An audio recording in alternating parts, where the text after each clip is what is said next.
Hello and नमस्कार दोस्तों, मैं हूं राघव पटेल। दोस्तों, आजकल टेक्नोलॉजी की दुनिया में जहां इंटरनेट हमारे लिए वरदान है, वहीं ऐसे बहुत से क्षेत्र हैं जहां यह एक श्राप का रूप ले लेता है।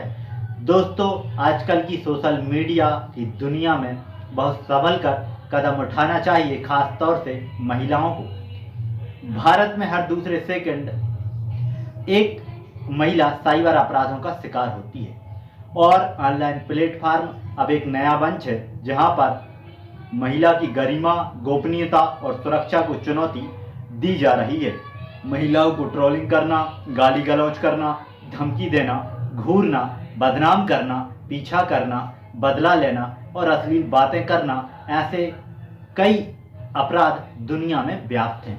महिलाओं के खिलाफ साइबर अपराधों में प्रभाव शारीरिक से अधिक मानसिक पड़ता है, जबकि महिलाओं की सुरक्षा सुनिश्चित करने वाले कानूनों का ध्यान मानसिक की तुलना में शारीरिक तौर पर अधिक है।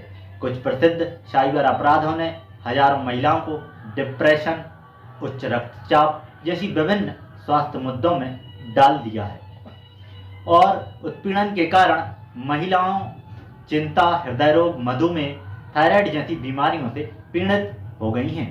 दोस्तों, महिलाओं के खिलाफ निम्न प्रकार के साइबर अपराध हो सकते हैं। अब हम बात करें साइबर स्टॉकिंग की।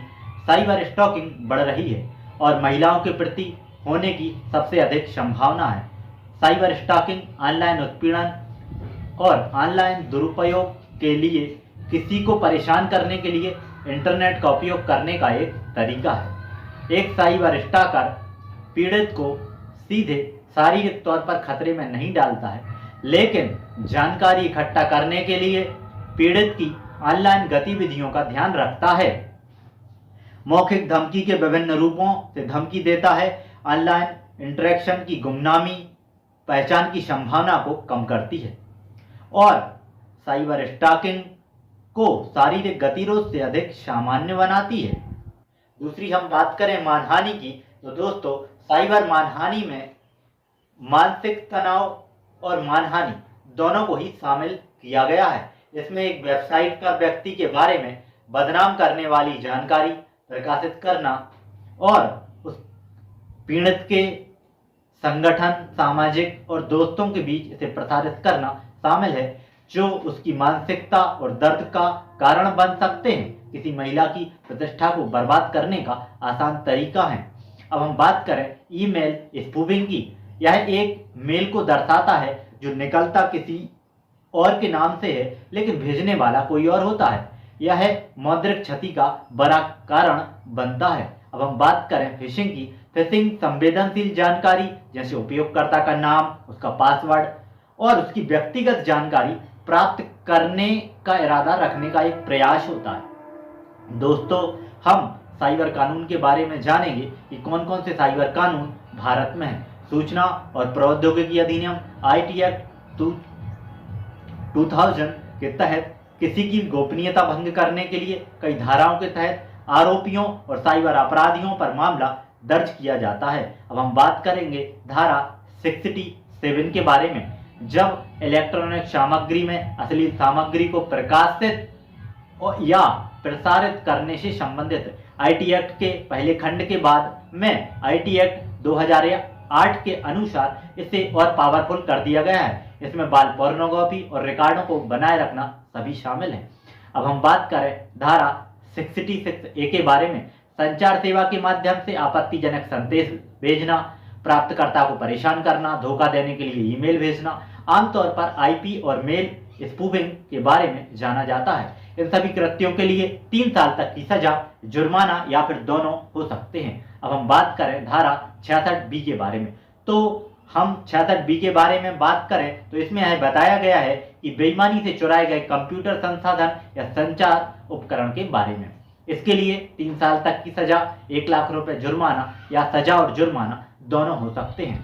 दोस्तों, अब हम बात करें धारा 66C के बारे में। धारा 66C में यह बताया गया है कि इलेक्ट्रॉनिक हस्ताक्षर या अन्य पहचान दस्तावेजों की चोरी, जैसे कि दूसरों के पासवर्ड, इलेक्ट्रॉनिक हस्ताक्षर आदि का गलत उपयोग करना है और उपयोगकर्ता की जानकारी के बगैर। दोस्तों अब हम बात करें धारा 66D के बारे में।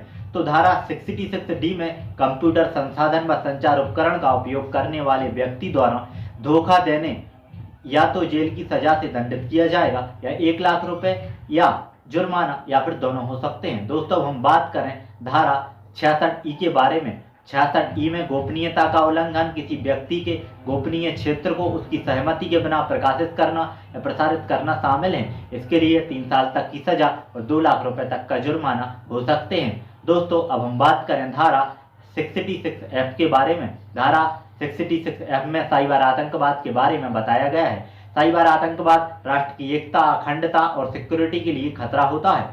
कंप्यूटर संसाधन तक पहुंचने के लिए किसी व्यक्ति को अधिकृत करना या हायर करना है। प्राधिकरण की अनुमति के बिना संसाधन में घुसने या प्रवेश करने का प्रयास करने का इरादा करना, ये सब इसमें शामिल है। दोस्तों हम बात करें धारा 72 के बारे में। गोपनीयता और गोपनीयता को भंग करने के लिए धारा 72 का प्रयोग IT एक्ट में किया जाता है। धारा 72A। धारा 72A का प्रयोग कानूनन कॉन्ट्रैक्ट के दौरान सूचना का खुलासा करने पर, इंफॉर्मेशन को लीक करने पर किया जाता है। इसके लिए सजा का प्रावधान है। अब हम बात करें दोस्तों धारा 41A के बारे में। यह धारा आपराधिक अत्याचार से संबंधित है। अब हम बात करें धारा 354D के बारे में। दोस्तों यह धारा खंड गति अवरोध से संबंधित है।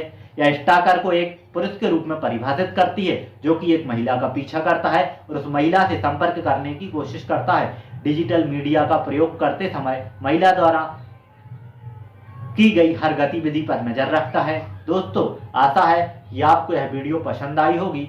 और इंटरनेट की दुनिया विशाल है। टेक्नोलॉजी की दुनिया में इंटरनेट हमारे लिए वरदान भी है और अभिशाप भी है। खासतौर पर महिला और बच्चों को संभल कर इंटरनेट का प्रयोग करना चाहिए। एक छोटी सी गलती भी हमें जेल पहुंचा सकती है। दोस्तों आपको यह वीडियो पसंद आई होगी और आपको वीडियो से रिलेटेड कोई क्वेश्चन है तो आप हमें कमेंट कर सकते हैं। और दोस्तों हमारे चैनल को सब्सक्राइब करें और वीडियो को ज़्यादा से ज़्यादा शेयर करें।